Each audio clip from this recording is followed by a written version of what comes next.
Welcome to the Inspired Hygiene Podcast. I'm your host, Rachel Wall. I'm an RDH and founder of Inspired Hygiene.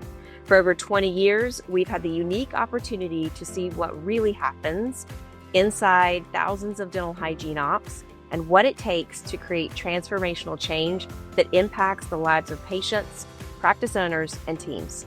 Each season, we'll focus on one powerful topic, breaking it down with practical strategies, real stories, and tools you can use right away. Let's get into it. Hello, everyone, and welcome back to the Inspired Hygiene Podcast. I'm Rachel Wall, founder and CEO of Inspired Hygiene, and this is the first episode of season 4. So if you are just joining us for the Inspired Hygiene Podcast, I encourage you to go back and listen to the previous 3 seasons. We are currently producing the podcast in this season model where we're focusing each season on a specific concentration of topics and trying to kind of group our episodes so that they're all related. And one thing that we did in season 3 that we just wrapped up is we created an action guide. So if you listen to the episode, the last episode in season 3, you will see in the show notes a link to that action guide. And it really kind of wraps up and gives you some really specific takeaways from each of those episodes. And so I'm hoping we can do the same for this season. We'll see kind of how that develops. But that's something that we're going to be working on just so that you all have some way to bring what you're hearing to life and make it relevant to you personally and also to your practice or your group, whatever environment you're working in. And so I'm really excited about this season, and we are launching this season in early 2026, and we are dedicating the entire first quarter of 2026 to this because this is a critical topic. It is very near and dear to our hearts, and it is about the powerful partnership and really rebuilding the relationship between dentists and dental hygienists. And so for this first kickoff episode for this season, I have asked Emmy Sanders to join me. Hi, Emmy. Thank you for being here. Hi, I'm so honored. And you're right. It's a critical, important subject and near and dear to not only our hearts, but to many hearts across the nation. Absolutely. So, Emmy, you have been a lead productivity coach with Inspired Hygiene for going on 10 years. Mhm. And we have known each other for a long time and worked very closely together. And we have a really neat vantage point to see inside multiple practices all over the country, whether we're speaking or really, truly, literally in these practices coaching. And then you also are the co-founder of a fantastic, I'll say new, not brand new, but newer, I would say coaching and education model in our industry with Collaboricon. And so with Collaboricon, and you can certainly say this better than I can, but my impression is the goal is really bringing all members of the team together to learn together so they can actually implement what they're learning to create that win that we always talk about for the patients, the team, and the practice. And so you have another layer of insight through Collaboricon in seeing teams learn together and seeing the relationships that these team members have with one another. So I think your insight is really powerful in that regard. So when it came to like what are our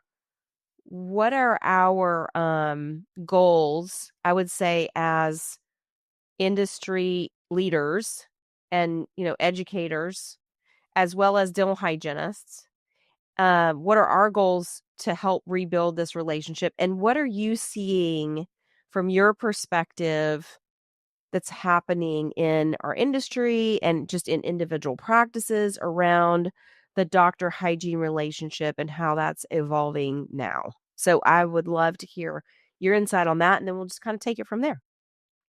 Well, first of all, I'm going to share this that it is not an all or none that I'm seeing in practices. And I'm going to say this as nicely as I can. what I see and read on social media is not always what I'll witness side by side with a team. Yes. Um, so the good news is I don't think every team is as fractured or every dentist hygiene relationship is as fractured as the noise we hear on social media. Yeah. So that's the good news.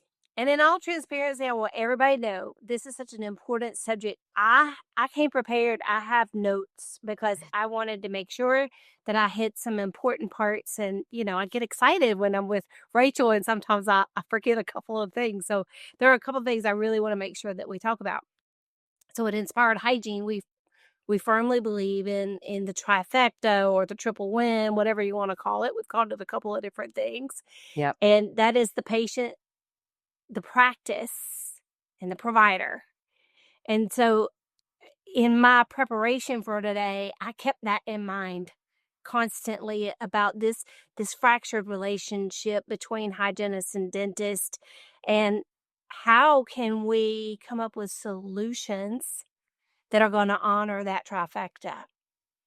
So I don't know that I really answered your question, but I want to go back to what you asked. What am I seeing? Mm-hmm. I'm seeing teams that are recognizing that there's an issue, but it's not holding them back. Okay. Now, the ones that are on social media, I'm not in their practices, and I'm just going to kind of let that go, be out there in its own little echo chamber. Yeah, we'll talk about that in a minute. Yes. Yes.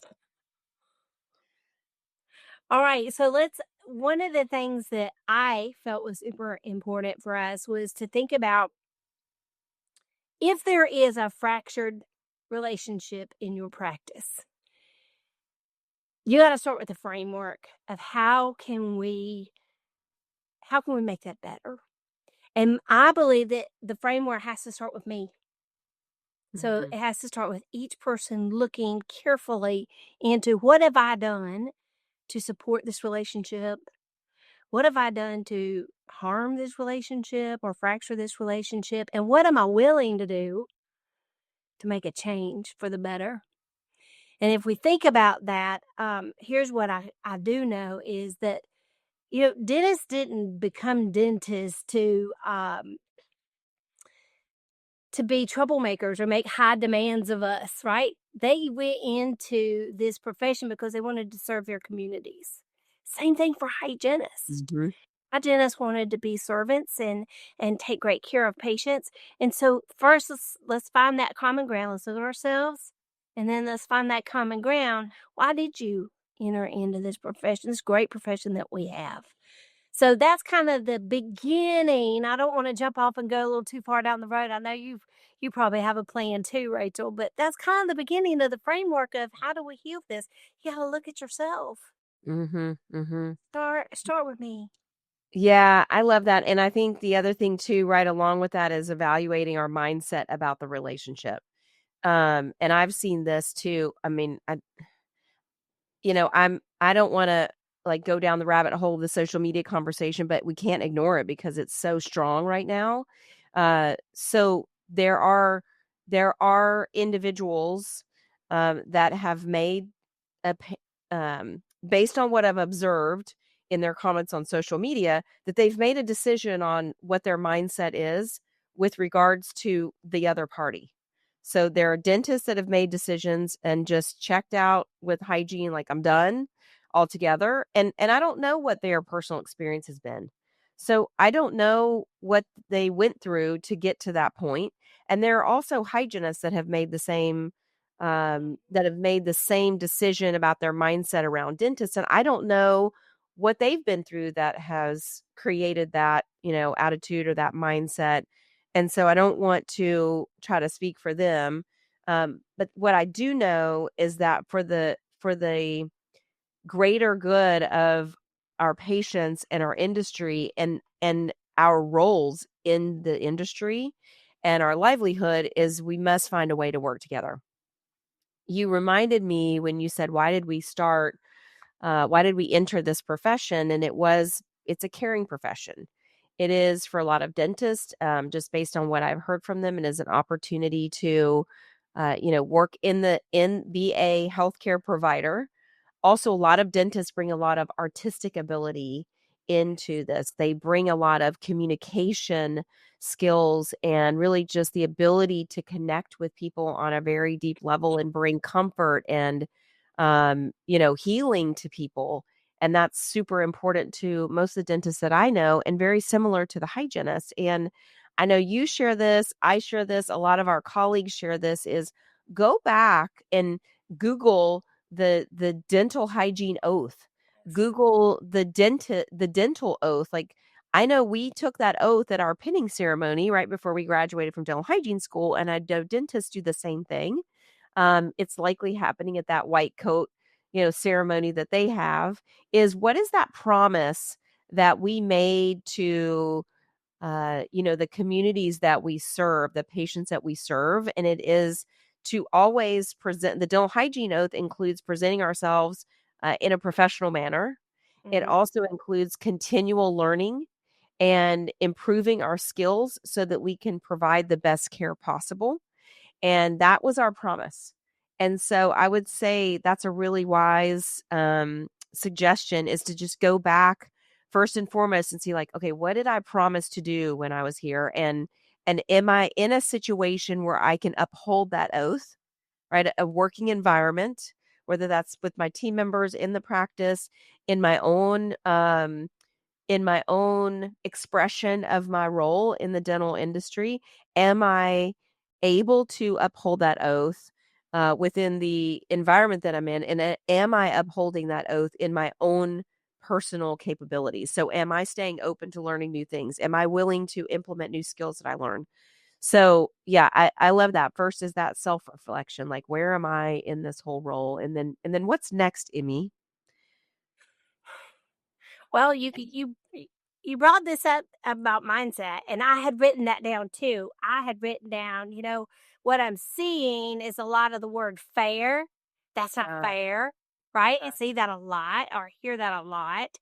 And so, how can we shift from fairness to something that's actually sustainable? And that's a word that you mm, said, sustainable, and the partnership. So, yeah. how do we move from fairness or blaming and fairness to sustainable and partnership? That's going to be the big question. Yes. Here's what I do know is that fairness, it taps into personal feelings, but sustainability and partnership, those are measurable things. And that's Mm, what we do, right? As coach, we're constantly measuring how great our teams are taking great care of their patients. So if we can just shift from fairness to the partnership or sustainable, as you mentioned, I think that's a good way to begin to change that mhm, mhm, mindset. mhm. I love that. So, okay, how do we create a partnership that is sustainable and creates a win for all parties? I think that really is the crux of this whole conversation. How Mhm. do we create a partnership between the hygienist and the dentist that is sustainable and creates a win for all parties? So, for the patients, for the team, the hygienist, for the practice, and the practice owner. And you and I believe that that's possible. We've seen it happen over and over and over. Now, does it take some creativity? Yes. Does it take some collaboration? Yes. Does it take some understanding? Yes. And does it take some work? Yeah, it does. Yeah. So it does all of those things. But if we're all willing to contribute in that way, it absolutely is possible. So you started out by saying you're seeing teams that have, you use the term fracture. I would even say if the relationship hasn't fractured, there's definitely in a lot of situations some tension there. Yes. And yeah, and how have you seen teams, whether in your coaching experience with Inspired Hygiene or seeing them work together with your experience with Collaboracon, how have you seen them move forward, and resolve some of that tension or move forward in spite of the tension to a better place? Okay, that's a good question. First of all, again, kind of just looking at ourselves, we got to remove the debate This is not a debate. This is a discovery, Mm, right? okay. And one of the things that I love to do with all of our Inspired Hygiene client teams, they'll all be like, yeah, yeah, yeah, she did that with us, is the team agreements. So starting out that conversation, that discovery conversation with open questions and being kind and gracious. But what I like to say, this is an open, loving, and trusting environment. So and give everybody permission to speak freely with Mhm. grace. With Can't be a respect. jerk, right? Yep. Gotta speak Yep. freely with grace. But it's an open, loving, and trusting environment. And then once you can identify that, because what teams inevitably always learn is what they believed in their head is not what the reality is when they have that discovery conversation. They're actually more aligned. They actually believe in each other more than what I thought that person believed in me. Mhm. Does that make sense? It does. And I don't know if you have do you have any specific examples or things that come to I mind? Okay. do. I Okay. did an exercise with a team down in Florida, and this was a long time ago. But they were having that. Yeah. So I hear it from all sides. Mhm. And I never say, well, she said or he said. I never say any of that. Instead, I just take all that information in and realize that they're all right in their own way. So I created an exercise I thought was kind of cool and fun. I said, here's some markers and here's a big piece of paper. And I divided them into two teams, and I was strategic in how I divided the teams. I didn't want Yep. the paired people to be Yeah. on the same team. Makes sense? You got to Yeah. separate those pairs. And then I said, I want you to draw the ultimate team. Draw what that looks like to you. And it was so funny. I gave them a good 10 minutes to do this. And when they came back, and they were in different rooms, so they didn't see the others, but when they came back, they had all the same things. Mm. They had the beach, like it feels like a day at the beach. They had a heart. It was, they were all in it together and loving. And could dedicate and still live on time. Mhm. It was amazing the similarities that these two teams Mhm. had. Mhm. So that's a launching off place for any team. If you need help with this, reach out to us. We're happy to help, but you can do this all by yourself. Do this fun exercise and then get aligned. Come up with some team agreements. How are you going to serve each other moving forward from today? Mhm. And in Mhm. order to move forward, you got to forget yesterday.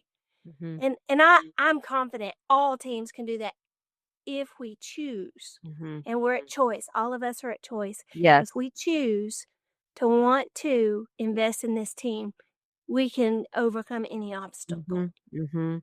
Yeah, and then figuring out when you realize that the groups within that practice, they want the same thing. Okay, how do we create that? Yeah. What is standing in our way right now? Being honest about it. Like how do we create that feeling that we're all on the same team? And what are the things that we're going to agree to on how are we going to support each other? How are we going to talk to one another? What are we not going to say to one another? Right? Yes. That subgrouping and where, like you said, sometimes those groups can get together and it creates a lot of tension within the practice. So it takes creativity there to start healing those relationships. And let's be honest too, the hygienist and the doctor relationship is not the only place where there is tension. There is tension in other parts of the team, in many teams. I mean, we are Yeah. people. We work together. Like, there's tension in families. There's tension in marriage. It's just part of human beings, being in a relationship with and another. From time to time, there is going to be some tension, and we're going to need to be able to resolve that. Okay. So let's talk a little bit about yeah, I love that example. Thank you for sharing that. And I've one thing that came to my mind was when we are in practices, because we're often at Inspired Hygiene, we're often a bridge between the hygienist and the doctor, Mhm. sometimes between the rest of the team and the doctor, practice owner, because there are sometimes some things that they're not comfortable talking to the doctor about, or things that we observe that are blocks between or blocks to really having that powerful partnership. And I want to talk a little bit about what that looks like in just a minute when I come back to that. But for example, sometimes we'll hear things like the hygienist will say, because we look at instruments, we want to make sure that the hygienists have the instruments that they need and the equipment they need to perform the care that they're providing at the very highest level. And so sometimes hygienists will say, well, we were told we couldn't order any new instruments. And then we'll ask the doctor about that. Like and like you said, we don't go back and say, Jenny said you told them they couldn't hire any they couldn't order any instruments. No, we say, tell me about what you're willing to do to support the hygiene team with equipment and tools and instruments and that kind of thing. And 90% of the time, the practice owner will say what? They say anything they need. Let me Exactly. know. We'll get it. They'll say whatever they need, we'll get it. And so then I said, okay, well, there's a disconnect here. And maybe it was one day, they were going through a tough couple months or maybe there was a major expense. They just moved into a new building or there was something. And the doctor said to the office manager or somebody said, hey, you know what? We've just got to like hold back on our spending right now. I can't order anything new right now. And maybe maybe it was right now, but a lot of times that's just internalized and it's taken to be like, okay, we can't order anything. Yeah. No, that was just for that month because we just moved into the new practice and we just needed to get our cash flow up and but a lot of times those things aren't fully communicated. And a lot of times team members aren't comfortable coming back with that question, or maybe they're going to the person that does the ordering and that person heard we can't order anything. So there's just a lot of times it's a simple breakdown of communication. And that's a good example too of when we're in that safe environment, we feel like we can share those things. A lot of that can be resolved. Okay. So I want to share a theory that's been on my mind for the last couple months. And, we've been navigating this new normal for 5 years now, going on 6 years. And we've got to get to a place of feeling like we are in a safe environment with regards to hygienists and dentists working together. And again, Emmy, just like you said, there are many, many practices that are probably listening to this and saying, oh, our hygienists are great. Like we're doing great. We have no problems. So this is what kind of made me come up with this theory. My theory is that 20% of the hygienists and dentists I'm just going to speak to hygienists right now. 20% of the hygienists are creating 80% of the tension, the commotion, the negativity on social media. 20% are creating 80% of that on social media. There's another 20%. So that's one end of the spectrum here. Trying to make sure my hands are in the frame here for those of you that are watching on YouTube. All right, 20% are here. Okay. Then we have the other 20% that are here, but really they're way on other ends of the spectrum. There's another 20% that is creating 80% of the fantastic results for patients. Yes. Clinical results, practice results, feeling amazing about their role in dental hygiene, continually just striving to learn more, implementing new procedures, like talking to patients about their overall health and making tremendous impacts in patients' overall health. So 20% over here is creating 80% of the kerfuffle on social media. 20% over here is creating 80% of the incredible results that patients are seeing in dentistry. And then we have 60% that are in the middle. And 60% of those hygienists that are in the middle are really, in my opinion, waiting to be activated in some way. They're generally open. There might be some resistance there to say, yeah, I don't know about that, or I'm not sure that's going to work in the practice, but I just need more information. Maybe they're a little reluctant, or maybe they just haven't been activated by their leader. And so that's where I feel like the vast majority of hygienists land. They've got their heads down. They're doing the work that they know to do. they maybe have not had the opportunity to open their eyes to where they could be and the level of care and service that they could be providing and how they could be re-energized and re-engaged in their career and fall in love with it all over again. They just haven't realized that yet, or they're not aware of how to get to that place. But they're not over here like hating on everybody and creating a lot of kerfuffle on social media. So I think we want to reach everybody, but I think that's where a lot of the current potential lies, is with that 60% is like, okay, so how do we take all this technology and these new developments? Because in the last 5 to 6 years, as we've been kind of navigating this new normal, there's also been a tremendous amount of technology and new products developed and released to the market that are making an incredible impact for our patients, many of which we have talked about in previous episodes. So there was an episode in season 1 about adjunct services. So go back and listen to that one. It was with myself and Catherine Gilliam. There's also another episode in season 1 about creative hygiene compensation models that Emmy, you and I did a couple episodes on that. So there's a tremendous amount of innovation that has happened in the last 5 to 6 years that's just there for us to take it on and implement it. And so that's where I think the potential really lies. And so for those of you that are in that area, you have a choice really now. And 2026 is the time to make that decision.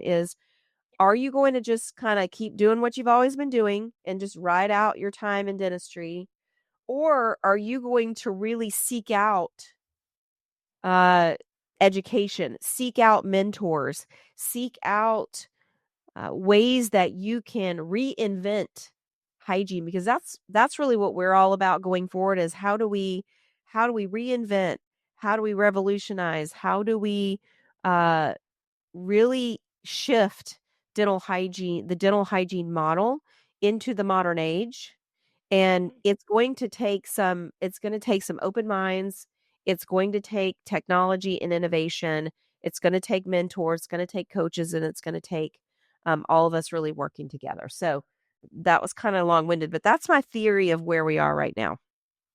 What do you think about that? May I add? Please. You said 20, 60, 20. And I want to talk about the 20% that are really diving in deep, that are serving their patients to the best of their ability. They're learning everything they can. They're advocating for their profession. This is the time for you to invite the other 60%. Yeah. So reach out in a kind, loving, Yes. open, gracious way. Reach out and say, tell me what I can do to help you. I sure do love our profession. I know you do too. Tell me how I can help you. Is there anything that you wish was different? Like, it's an opportunity. And until we move that number, the 20%, the good, for lack of a better word, I'm going to call it the good 20. We want that good, positive Growth-minded. 20% to invite The growth-minded 20%. Yeah. the growth-minded. There you go. That's a better way. Thank you for saying that. We want them to invite everybody else to join them in the journey, Yeah. because the journey is exceptional, and we are blessed to be able to serve patients and to have the ability. So I was also, in preparation for this, thinking about, why did I join dental hygiene? It's because I wouldn't have to work nights, I wouldn't have to work weekends, and I really could just drive home and not be thinking about the next, how to run the business, how am I going to make payroll, So those are all the reasons why I joined dental hygiene, and we're blessed. It's a wonderful profession. And dentist, you're blessed. You joined this because you wanted to serve your communities in an excellent way. You do have an extra layer of stress Complexity. being the owner. The math is the math is the math. And that's the risk that these business owners are willing to take on. And it is my job as their teammate to support them in that business. So, yeah, it was kind of long-winded to add on to what you were saying. Yeah, and I think that that's what we're doing really in this season of this podcast is we are our goal is to invite you all, dentists, dental assistants, hygienists, business team members, to come alongside us to that 20. Let's make that 20%, 80%, right, of our profession that's delivering 100% of the incredible results. And so we have a decision to make, regardless of our role. Are we going to do things the way we've always done them for the last, 100 years of dental hygiene or more? Or are we going to really move into this modern age of dentistry and dental hygiene together and locking arms, dental hygienists and dentists together to really serve our patients, serve one another, and serve, our industry, and to really kind of do that. And it's going to take a different view. So as Yes. we move through this season, I think this is a really good way to, unless Emmy, was there anything else that you prepared that you want to make sure that we get to before we wrap up this episode? No, I think we hit the big parts. Okay. The discovery, the agreements, all the big, and the invitation. Yeah. That's not something we wrote down, but I think Love that's a that. big help. Yeah, and that's really what this season is. It's an invitation to figure out how can we move forward together. Dental hygiene is going to look different It is. within the next 5 years. Dentistry is going to look different in the next 5 years. We're all, regardless of our role, we must continue to evolve and really look at how we can best serve our patients together, all of us as a dental team. And so here's what we have coming for you this season. We have some phenomenal guests that are going to join us on the Inspired Hygiene podcast. Some clients that are going to share their perspective, dentists and dental hygienists, to share their perspective of how they create these powerful partnerships of collaboration and working together.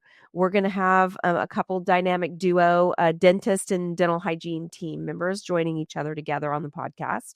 We're going to have some industry leaders joining, and like I said, some of our clients who are in practices, who are doing the clinical work every day and navigating this. And we're going to look at some different creative ways that we can all work together and how we can rebuild the dentist hygienist relationship into that powerful partnership. So, Emmy, thank you so much for joining me. I'm really looking forward to this season and what is to come. Thank you so much for listening to this episode of the Inspired Hygiene Podcast. We hope you got a ton of value and some things that you can really take away and implement now. So as always, we invite you, if we can help you in any way to optimize your hygiene department, head on over to InspiredHygiene.com. And as always, stay inspired.